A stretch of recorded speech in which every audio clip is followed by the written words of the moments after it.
같이 보실 말씀은 마가복음 14장 53절에서 72절까지의 말씀입니다. 그들이 예수를 끌고 대제사장에게로 가니 대제사장들과 장로들과 서기관들이 다 모이더라. 베드로가 예수를 멀찍이 따라 대제사장의 집들 안에까지 들어가서 아랫 사람들과 함께 앉아 불을 쬐더라. 대제사장들과 온 공회가 예수를 죽이려고 그를 칠 증거를 찾되 얻지 못하니 이는 예수를 쳐서 거짓 증언하는 자가 많으나 그 증언이 서로 일치하지 못함이라. 어떤 사람이 일어나 예수를 쳐서 거짓 증거하여 이르되 우리가 그의 말을 들으니 손으로 지은 이 성전을 내가 헐고 손으로 짓지 아니한 다른 성전을 사흘 동안 지으리라 하더라 하되 그 증언도 서로 일치하지 않더라.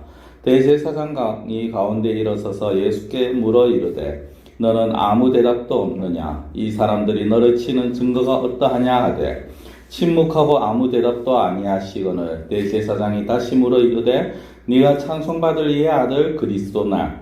예수께서 이르시되 내가 그 나라 인자가 권능자의 우편에 앉은 것과 하늘 구름을 타고 오는 것을 너희가 보리라 하시니 대제사장이 자기 옷을 찢으며 이르되 우리가 어찌 더 증인을 요구하리요? 그 신성모독하는 말을 너희가 들었도다. 너희는 어떻게 생각하느냐 하니 그들이 다 예수를 사형에 해당하는 자로 정죄하고 어떤 사람은 그에게 침을 뱉으며 그의 얼굴을 가리고 주먹으로 치며 이르되 선지자 노릇을 하라 하고 하인들은 손바닥으로 치더라. 베드로는 아랫뜰에 있더니 대제사장의 여종 하나가 와서 베드로가 불 쬐고 있는 것을 보고 주목하여 이르되 너도 나사렛 예수와 함께 있었도다 하거늘 베드로가 부인하여 이르되 나는 네가 말하는 것이 무엇인지 알지도 못하고 깨닫지도 못하겠노라 하며 앞뜰로 나갈새 여종이 그를 보고 곁에 서 있는 자들에게 다시 이르되 이 사람은 그 도당이라 하되 또 부인하더라. 조금 후에 곁에 서 있는 사람들이 다시 베드로에게 말하되 너도 갈릴리 사람이니 참으로 그 도당이니라. 그러나 베드로가 저주하며 맹세하되 나는 너희가 말하는 이 사람을 알지 못하노라 하니 닭이 곧 두 번째 울더라. 이에 베드로가 예수께서 자기에게 하신 말씀 곧 닭이 두 번 울기 전에 네가 세 번 나를 부인하리라 하심이 기억되어 그 일을 생각하고 울었더라. 아멘. 오늘 다 같이 보시는 이 말씀 예수님께서 잡히시던 그날 밤에 이제 대제사장들과 장로들, 서기관들 앞에서 질문을 받는 그런 모습입니다. 사실상 예수님이 질문을 받는 오늘 이 장면은 어떻게 보면은 이 공회 그리고 대제사장이나 장로 서기관들이 하는 일 자체가 사실은 불법입니다. 왜냐하면 그들은 어떤 면에서 보면은 이 재판권이 없는 거죠. 사법권이 없습니다. 사법권은 오직 로마에게 있기 때문에 식민지 이들에게는 할 수 있는 그것이 없었고 다만 종교적인 문제 한에서만 이들이 스스로의 종교에 대해서 그러니까 이방인들이 봤을 때 스스로의 종교죠. 기독교에 대해서 유대교에 대해서만 이렇게 이야기를 하고 판결을 내릴 수 있는 그런 문제고 그 가운데 대해서도 사형이라는 부분에 대해서는 감히 다룰 수 없는 것 이것이 바로 이스라엘 당시 상황이었습니다. 그럼에도 불구하고 오늘 이렇게 공회가 소집이 되어집니다. 이 공회 가운데 이제 베드로가 예수님을 멀찍이 따라다니고 그리고 그 가운데 대제사장들과 공회에 있는 모든 사람들이 모의를 해서 음모를 하여서 예수님을 이제 칠 그런 증거를 찾게 되어집니다. 어떻게 보면 이런 증거를 찾는 가운데에서 사실상 많은 사람들이 이 재판을 열고 그리고 대제사장들이나 아니면 거기 모여있는 사람들이 그 재판을 진행을 하지만 결국 그들에게서 드러나는 것은 예수님에 대한 불의가 아니라 오히려 자기들이 불의를 행하고 있다라는 것 그리고 예수님의 의로우심만 더욱더 드러나게 되는 그런 모습들을 보이게 되어집니다. 그것을 우리가 어떻게 알 수 있느냐 56절에 보면요. 이는 예수를 쳐서 거짓 증언하는 자가 많으나 그 증언이 서로 일치하지 못함이라 라고 말을 합니다. 예수님에 대해서 증언을 하는 자가 많습니다. 그런데 그 증언들이 거짓 증언입니다. 거짓 증언이라도 이 사실 어때 보면은 상대 측이 서로 말만 좀 잘 맞추면 그러면은 어떤 법정에서 이게 또 효력이 있을 수 있겠는데 이 사람들은 어떤 그 자기들 말조차도 서로 맞지가 않는 거죠. 그리고 57절에 보면은 어떤 사람들이 나 예수를 쳐서 거짓 증언하여 이르되 라고 하면서 예수님이 이전에 하신 말씀들을 가지고 이제 증언을 합니다. 근데 59절에 보면 그 증언도 서로 일치하지 않았다라고 그렇게 말을 하고 있습니다. 이 어떤 면에서 보면은 자기들이 예수님을 쳐야 되는 그런 입장이고, 예수님에 대해서 증거를 찾아야 되고, 예수님을 몰아넣어야 되는데, 예수님에 대해서는 그 어떤 문제도 발생되어지지 아니하더라는 것입니다.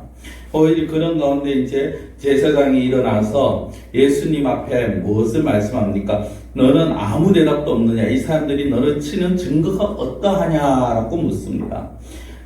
법정에 가면요, 이런 게 있습니다. 재판을 하다 보면 피고에게 당신이 이 일에 마지막 판결을 내리기 전에 이 모든 일에 대해서 인정을 하느냐라는 그런 질문들을 검사나 변호사가 하게 되어집니다. 어떤 일을 한 것에 대해서. 지금 그런 거죠. 이 증인들의 증언이 그것을 너는 인정을 하느냐, 이렇게 말을 했느냐, 그 증거들에 대해서, 증언에 대해서 어떻게 생각하느냐라고 말씀을 합니다. 그 질문을 하는데 그 질문의 61절에 보면 아무 대답을 하지 않습니다. 왜냐하면 거짓이기 때문에 거짓에 대해서 예수님이 왈가왈부 하실 필요도 느끼지 못하시는 거죠. 그러니까 이제 대제사장 입장에서는 빨리 예수님을 다시 잡아야 되는 입장에서 다시 묻습니다. 네가 찬송받을 이 아들 그리스도냐? 쉽게 얘기하면요, 찬송받을 이 하나님의 아들 그리스도냐, 하나님의 아들이 메시아냐라는 것입니다.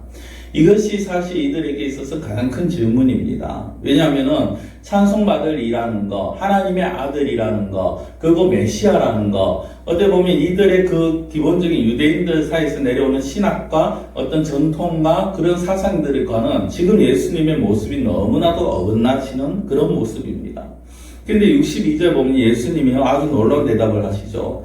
내가 그 나라 인자가 권능자의 우편에 앉은 것과 하늘 구름 타고 오는 것을 너희가 보리라 라고 하십니다. 내가 그 나라 인자가 권능자의 우편에 앉은 것과 라는 것은 예수님께서 하나님의 우편에 앉은 것을 너희들이 보게 될 것이다 라는 것이고요. 하늘 구름 타고 오는 것을 너희가 보리라는 것은 다시금 예수님께서 재림하실 때 하늘 구름 가운데 그 구름을 타고 오실 것을 너희가 본다라는 것입니다. 즉 예수님은 쉽게 말씀드리면 그래, 내가 하나님의 아들이다, 내가 인자요, 내가 메시아요, 그리스도다라는 것을 말씀을 합니다. 그래서 대제사장이 자기 옷을 찢으면서 이 사람이 어떻게 우리가 더 이상 무슨 증인이 필요하냐, 이 사람 말 자체가 증언이고 이 사람이 지금 했는 이것이 바로 증거다라고 말합니다. 그래서 신성모독이다라는 말을 합니다. 그래서 너희들이 신성모독에 대해 이 사람이 신성모독, 하나님을 욕되게 하니 너희들은 어떻게 했으면 좋겠느냐라고 해서 사람들이 사형에 해당한다라고 말하고, 그래서 어떤 사람들은 그 가운데 노를 참지 못하고 얼굴을 가리고 주먹을 치고 침을 뱉고 손바닥으로 때립니다. 그러한 가운데 이제 베드로가 그 멀찌감치 있는데 예수님을 3번 부인하는 사건이 나타나게 되죠. 대제사장의 여종이 2번을 묻고요. 또 다른 사람이 베드로에게 네가 그 예수를 따르던 자가 아니냐라고 말하지만 이 베드로는 그것을 부인합니다. 부인하는 건데 3번을 부인하게 되고, 그때 닭이 울면서 이 베드로는 예수님께서 하신 말씀, 닭이 2번 울기 전에 네가 3번 나를 부인하리라 라는 그 말씀을 기억을 하게 되었습니다. 오늘 우리는 사실 이 본문을 통해서 무엇을 볼 수 있습니까? 많은 사람들은 예수님을 죽이려고 그렇게 발버둥을 칩니다. 근데 사실 이 사람들의 모습은요, 서로 자기들의 말조차도 맞지 아니하고 자기들의 생각조차도 맞지 아니하는 그런 모습을 보입니다. 자기들의 어떤 말과 어떤 의견이 전혀 일치가 되지 않죠. 이런 상황이면 결국엔 무죄가 될 수밖에 없습니다. 예수님께서 말씀만 잘하시면, 변호만 하시면, 봐라, 너희들 말하는 게 서로 다르지 않느냐, 나에 대해서 너희들 하는 증언들이 서로 다르다, 그럼 결국 이 증언은 무효다라고 말씀을 하신다면 이 재판은 성립이 되지 아니하고 예수님은 무죄가 되어집니다. 근데 예수님의 모습은 어떤 모습입니까? 예수님은 오히려 유죄를 선고받기 위해서 죄를 인정한다는 표현이 좀 그렇습니다만은 이들의 질문에 오히려 호응해주고 맞장구를 쳐주는 그런 모습입니다. 쉽게 말씀드리면 예수님은 스스로가 지금 죽음의 길을 걸어가시려고 하는 그런 모습을 보이는 것입니다.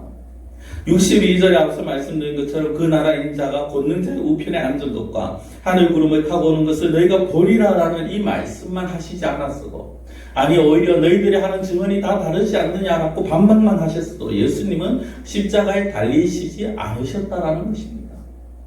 이건 이 당 예수님을 잡고 어떤 예수님에 대해서 좀 험악한 말을 하거나 아니면 폭행을 할 수 있을지언정 예수님을 죽음으로 몰고 갈 수 없었다는 거죠. 그럼에도 불구하고 예수님은 그 모든 기회를 어찌 보면 일부러 차버리시는 거죠. 이 죽음을 피할 수 있는 기회를 차버리십니다. 그리고 그 길을 가십니다. 스스로 죽음의 길을 선택해서 걸어가십니다. 왜 그러십니까? 어제도 그 말씀을 드렸습니다만은 많은 사람들이 있는 가운데 그 많은 사람들이 무리들이 예수님을 잡으러 오는 가운데 그곳에서 예수님께서 내가 성경을 이루기 위해서 내가 너에게 잡혀간다라는 말씀을 하신 것과 같은 맥락입니다. 무슨 의미입니까?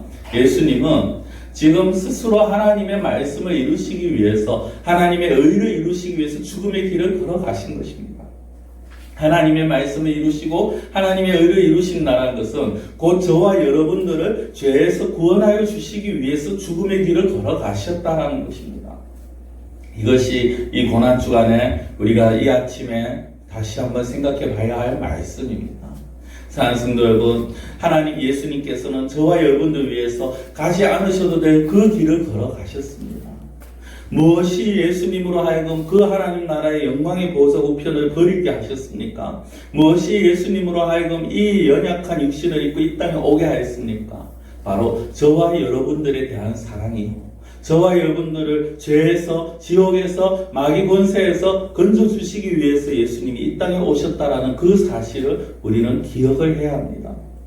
예수님은 저와 여러분들 위해서 기꺼이 그 길을 가셨습니다. 그렇다면 저와 여러분들은 과연 우리의 살아가는 삶 가운데서 예수님을 위해서 어떤 길을 걸어가고 있습니까? 예수님을 위해서 정말 나의 희생을 감당할 수 있는 그런 모습입니까? 아니면은 나의 어떤 이익과 나의 유익을 위해서 오히려 예수님을 다시 한 번 더 고통으로 몰아넣고 있는 모습입니까? 예수님이 저와 여러분들 위해서 그런 희생을 감당하시고 스스로 죽음의 길을 걸어가셨는데 그 예수님을 따르는 자들이라면 정말 제자처럼 예수님을 그 본받기를 원한다면 우리 역시 정말 우리가 가지고 있는 것들을 과감하게 포기하고 예수님을 따라 나아갈 수 있는 그런 믿음의 성도님들이 되시기를 간절히 원합니다. 기도드리겠습니다. 사랑의 하나님 아버지, 예수님은 죽음의 자리에서, 최후 선고의 자리에서 어떻게 보면 대제사장과 서기관들이 모이는 그 공회에서 정말 그 자리를 모면하고 무죄 판결을 받을 수 있는 그런 기회가 있었음에도 불구하고 스스로 죽음의 길을 걸어가시는 그 모습을 보게 되어집니다. 스스로 유죄 판결을 이끌어 가시는 그 모습을 봅니다.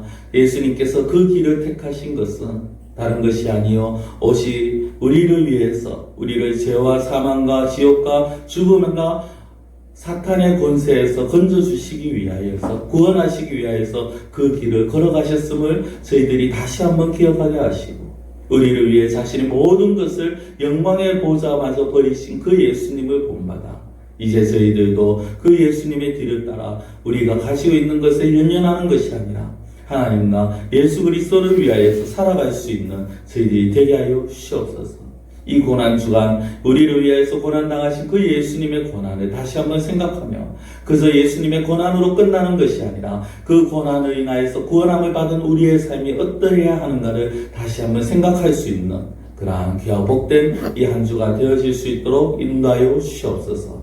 간절히 원하고 예수님의 이름으로 기도드리옵나이다. 아멘.